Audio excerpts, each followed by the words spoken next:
हमरे ही गाँव माहौल खेत बड़ी सुनरी देसना।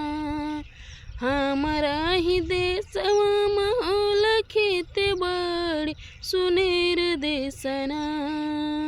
हो सुनर देसना खेती बड़ी हम करबा सुनर देसना। हो धरती हमैया देहना बजिया।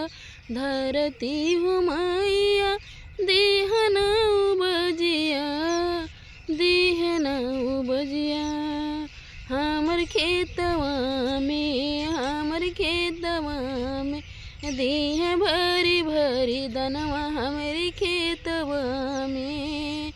उपजी हो जब गेल सारे हो दनवा। उपजी हो गईल सारे हो दनवा खेतवा में। हो खेतवा में किसान होई गईल खुश हो। खेतवा में किसान होई गईल खेतवा में। अरे धरी लेल फूल और बाते धरी लिहल। धरी लेल फूल और बाते धरी लिहल खेतवा में।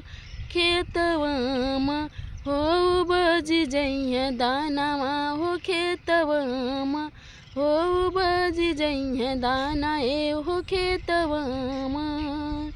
अरे ये हो खेयो हो खेत उपजी मखाना हो भरी भरी। ये हो खेत उपजी मखानावा भरी भरी। किसान होई जइहना।